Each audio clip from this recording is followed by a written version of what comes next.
The night was dark and filled with the whispers of rebellion. In the heart of Rome, the city's ancient walls seemed to pulse with the fury of its people. Men, their faces masked by the shadows, moved swiftly through the narrow streets, their eyes fixed on a single goal, the palace of the Deller rover. The air was thick with tension, the silence broken only by the distant clatter of hooves and the occasional shout of a guard. It was August 13th, 1484. Pope Sixtus IV, a powerful and controversial figure, had just died, leaving behind a city in turmoil. The Vatican, the seat of the papacy, was in a state of flux.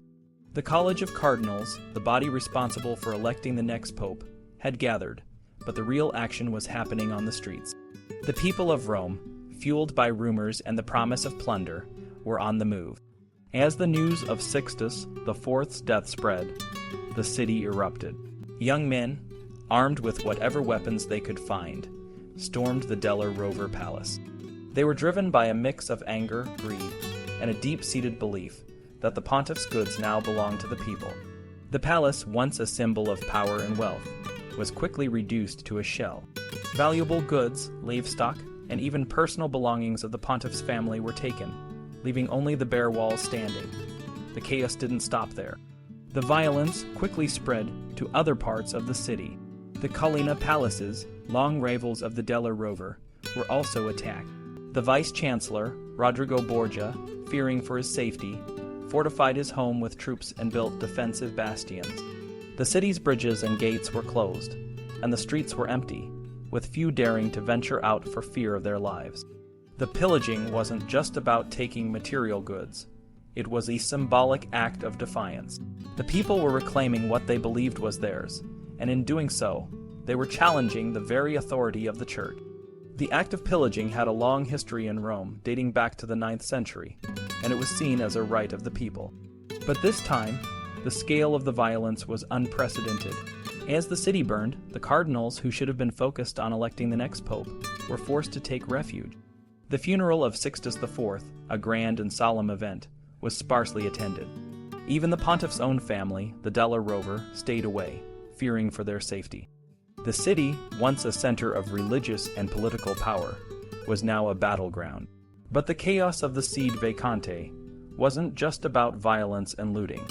It was a time when the lines of power in Rome blurred. The Vatican, the heart of the Church, and the Capitoline, the seat of the city's secular government, were physically separated by the Tiber River, but during these times, the boundaries between them became fluid. Romans, cardinals, notaries, and ambassadors crisscrossed the city, each with their own agendas. The streets were filled with gossip and rumors, and the air was thick with the scent of intrigue.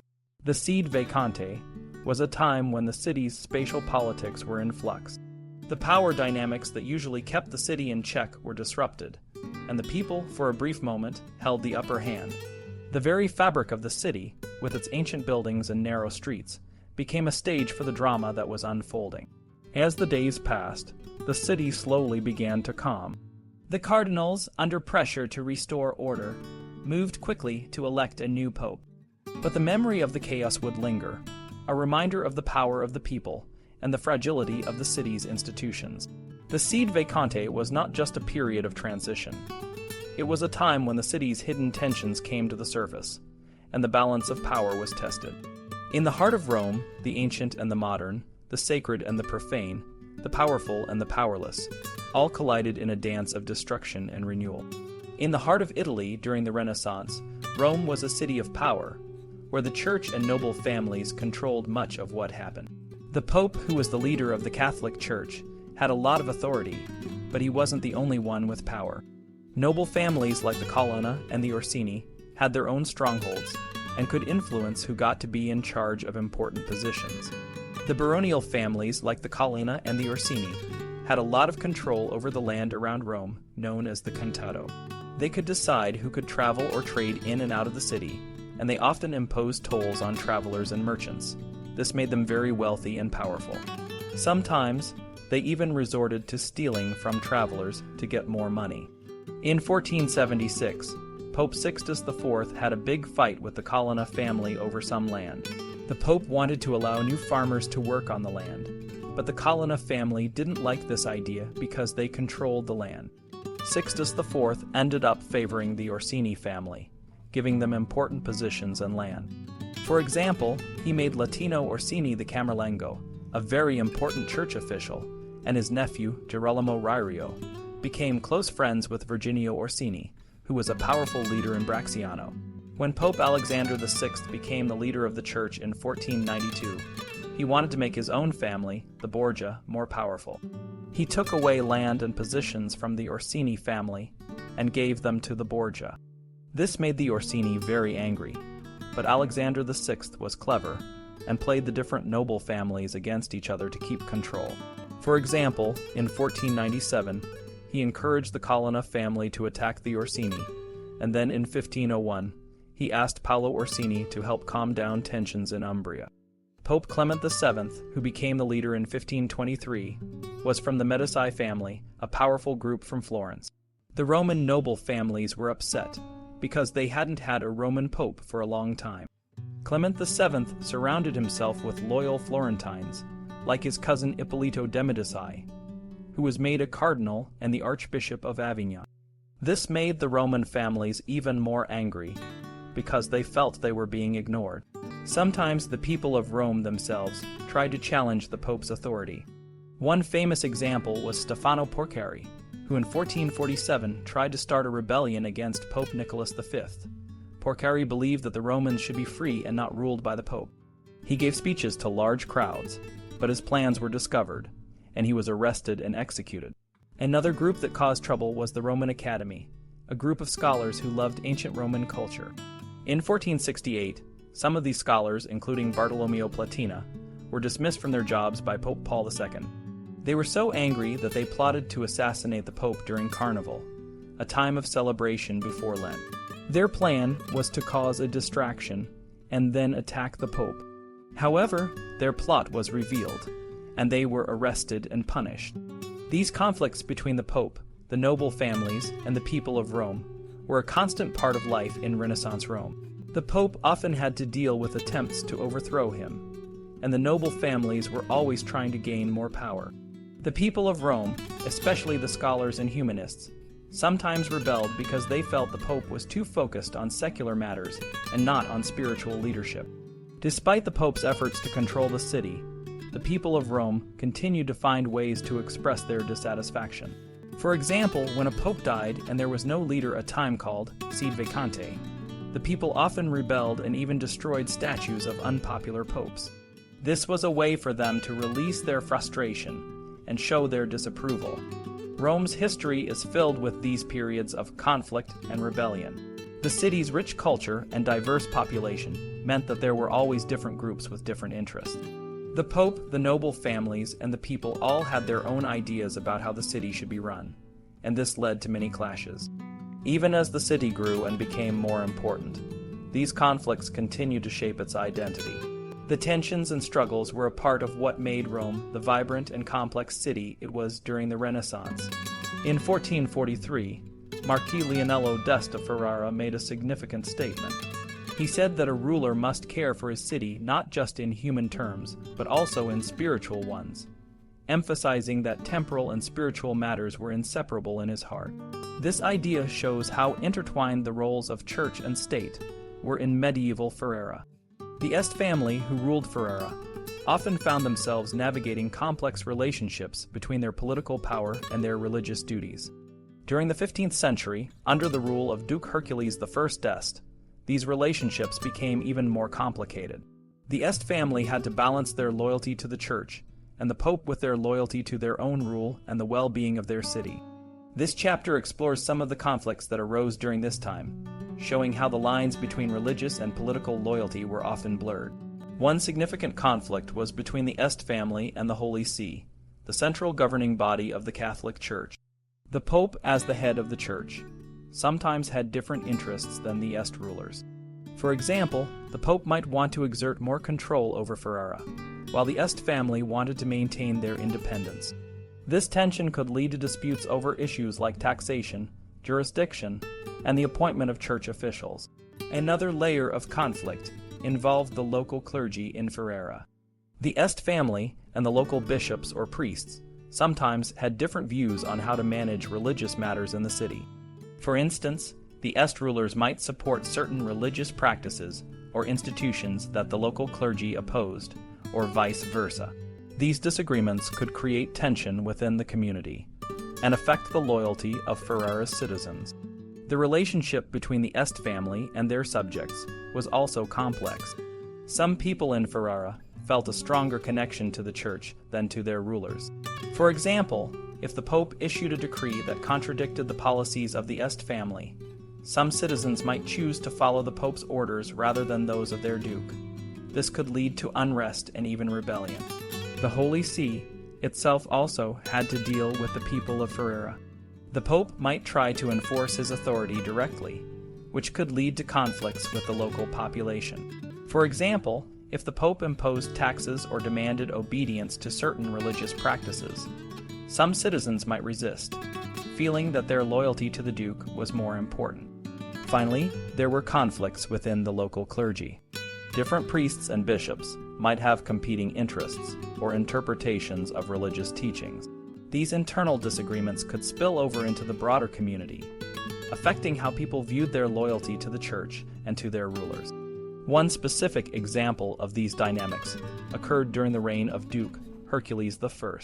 In 1484, the Pope and the Este family had a disagreement over the appointment of a new bishop in Ferrara. The Pope wanted to appoint someone who would be more loyal to the Holy See, while the Este family preferred a bishop who would support their rule. This dispute led to a standoff, with the Pope threatening to excommunicate the Duke if he did not comply. The citizens of Ferrara were caught in the middle, unsure whether to follow their Duke or the Pope. Another example is the case of a local priest who was accused of heresy. The priest's teachings were seen as a threat to the established religious order, and the Este family had to decide how to handle the situation. If they supported the priest, they risked angering the Pope. If they punished the priest, they might lose the support of those who agreed with his teachings. In the end, the Duke had to navigate these conflicting loyalties carefully to maintain stability in Ferrara. These conflicts show that the relationship between the church and the state in medieval Ferrara was far from simple. The Este family had to balance their duties as both rulers and faithful Christians, often walking a fine line between loyalty to the church and loyalty to their own rule.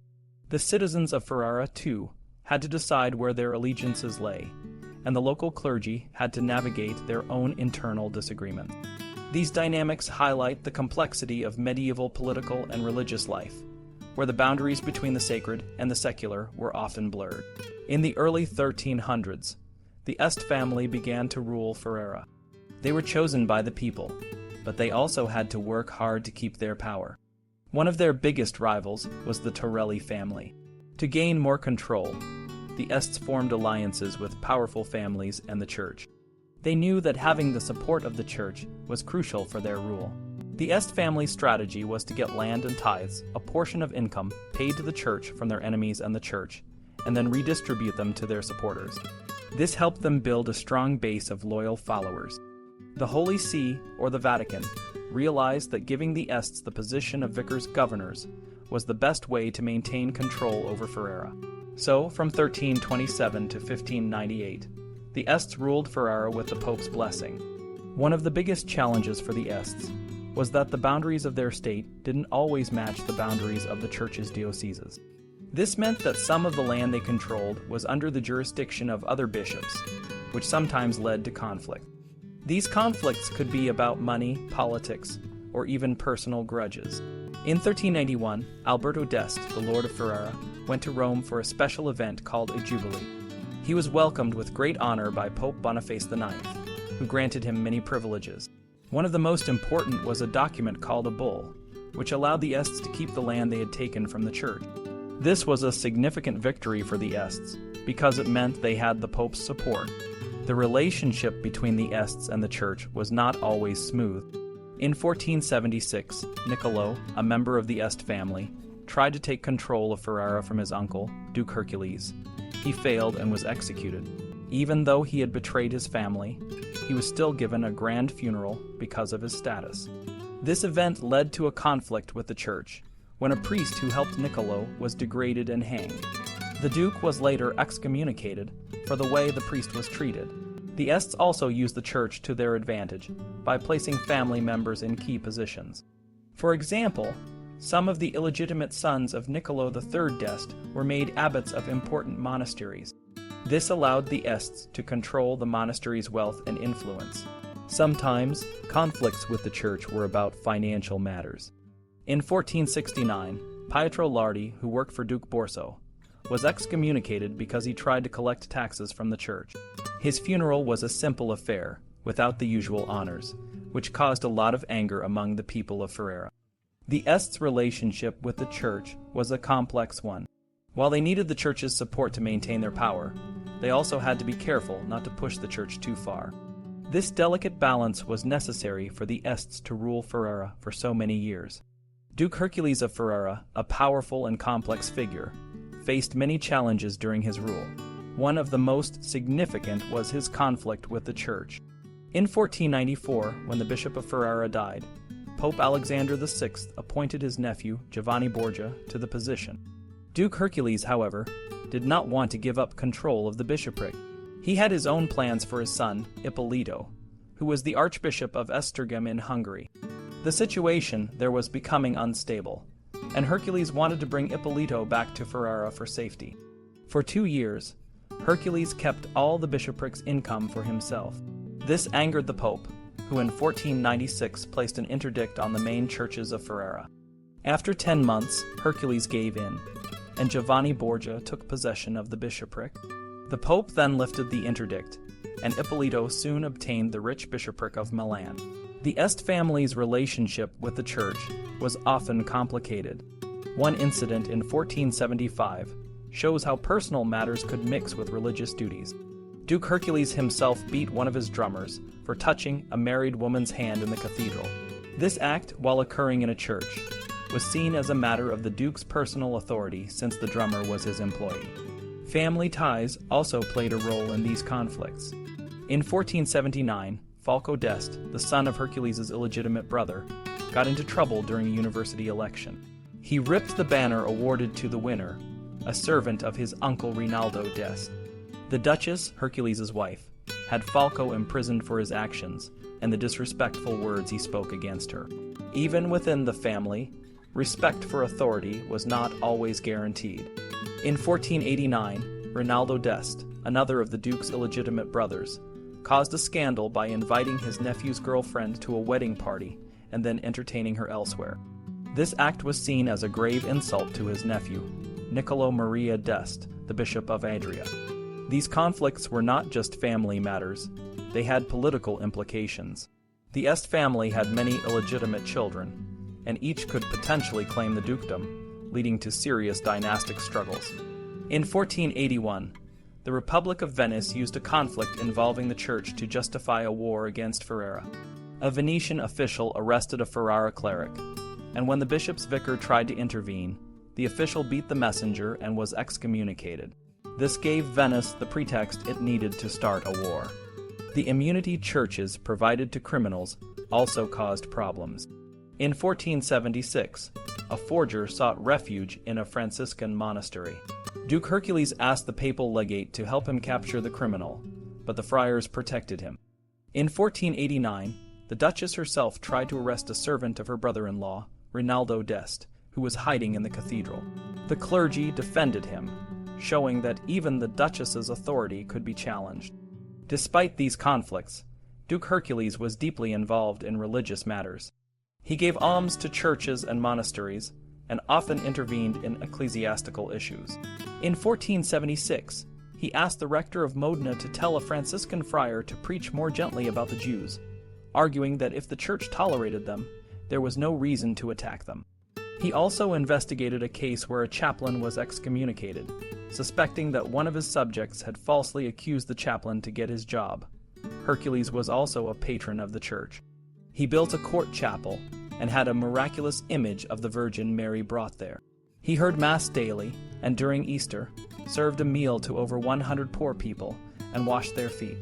He also supported living saint women, who were believed to have spiritual powers that could protect the city from attacks and disasters. One such woman, Lucia Braccadelli, was said to have the stigmata. Hercules spent 3 years and a lot of money to bring her to Ferrara.